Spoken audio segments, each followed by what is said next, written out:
In the case of Dr. Crippen, Walter Dew's first move was to head over to Hildrop Crescent to get some answers to Cora's disappearance.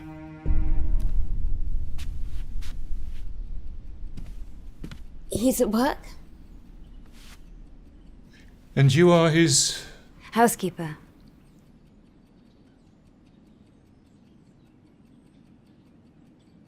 If you come back later, he'll be here. You talk to him then. You should come back.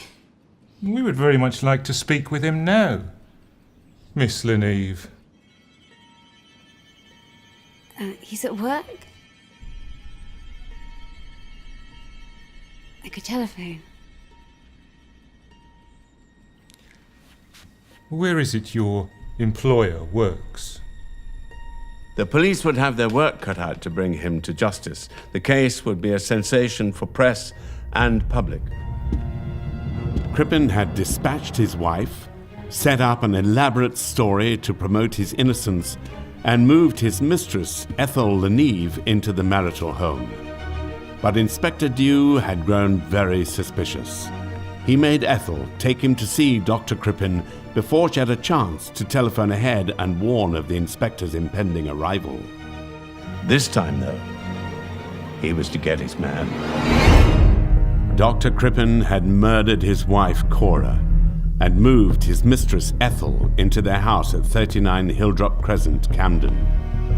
He had concocted an elaborate story, which began to slowly unravel once Inspector Dew started digging. And she died in Los Angeles, is that correct? Must be 3 months back now. Gosh, yeah, March 23rd. And you're certain of that, Dr. Crippen? I think I would remember a thing like that, don't you? It's just the authorities there have no record of your wife's death. Well, that is strange. I can't... Gosh, I suppose I had better tell the truth. My wife, my wife isn't dead. She left me.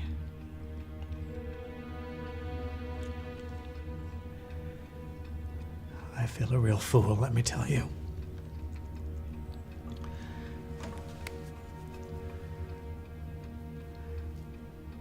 You think advertising in the States might help? You know, a reward for information, that sort of thing? It might. I'm just keen to help, you know, however I can, officer. Inspector. You don't jump to the conclusion murder has been committed merely because a wife has disappeared and her husband has told lies about it. But he had lied.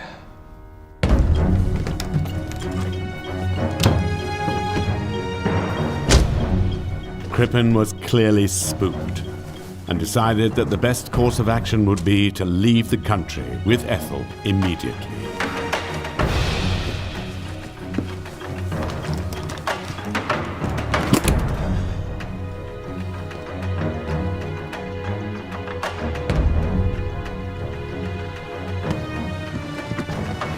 Certain people with no knowledge of police procedure and even less of the law blamed me for letting Crippen go. I ought to have arrested him, they said.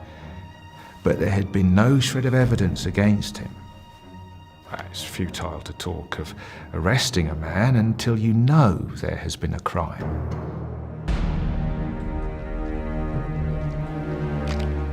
Walter Dew made further inquiries over the weekend and called again at Hildrop Crescent on the Monday morning to find both Crippen and Ethel Leneve were no longer there. The neighbours haven't seen them, sir, but we spoke to one of his colleagues. He says the doctor was at his office Saturday morning, Crippen gave him £2, told him to go and buy a boy's suit, tie and braces, a brown bowler hat, and size 5 boots. What size shoe do you suppose Miss Leneve takes? I want descriptions of both of them circulated to all ports, domestic and foreign. Yes, sir.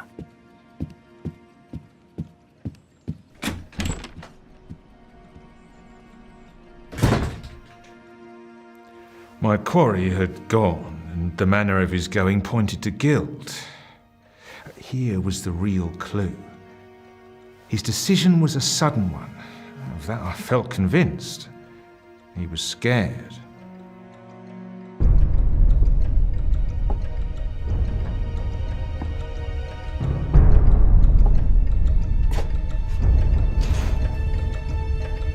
As instructions were sent out to track down Dr. Crippen and his mistress Ethel Leneve, who had both suddenly disappeared, Inspector Walter Dew made further searches at the Crippen household.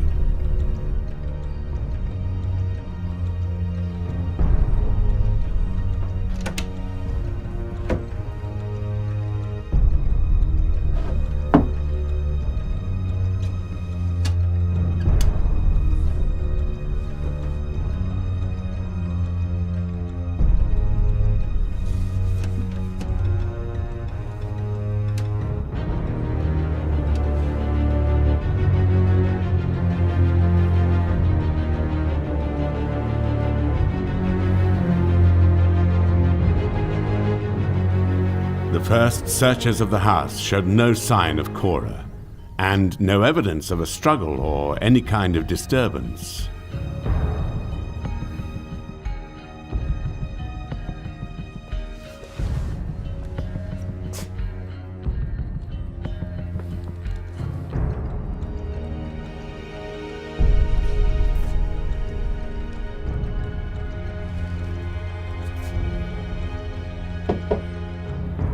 The police were persistent, certain that Crippen wouldn't have fled so quickly for no reason. Eventually their persistence paid off.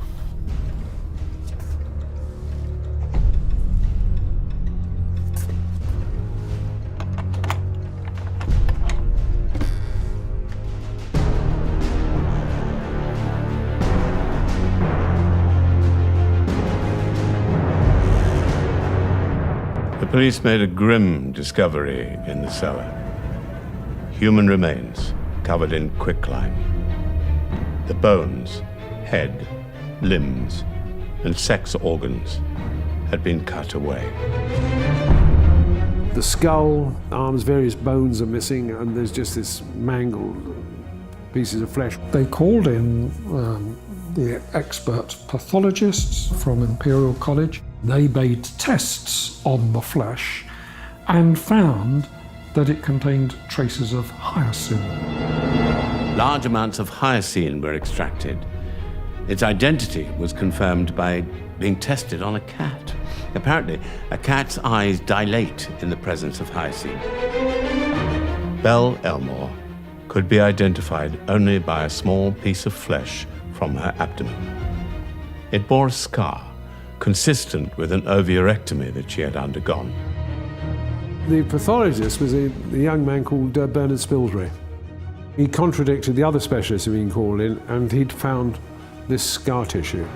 The significance is that Mrs. Martinetti had seen a scar on Cora Crippen's abdomen. Apparently she'd had an operation. This becomes very relevant to the case.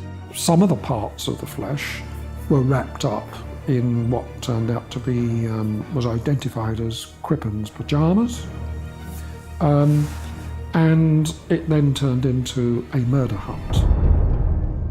A warrant was put out for Dr. Crippen and Ethel Leneve. False sightings were reported all over the country, but nobody knew for sure where they were. This case caused enormous interest in the newspapers. It was an American doctor having an affair with his typist. It involved the music hall and a singer. So there was this great publicity, and lots of people came up with various leads on where Dr. Crippen might have gone to, including places on the continent. The most promising lead came from a quite unexpected source. A ship on the Atlantic, the SS Montrose, that was headed to Canada. Its captain, Henry Kendall, had only 20 passengers traveling in second class on his ship, and he had become extremely suspicious of 2 of them.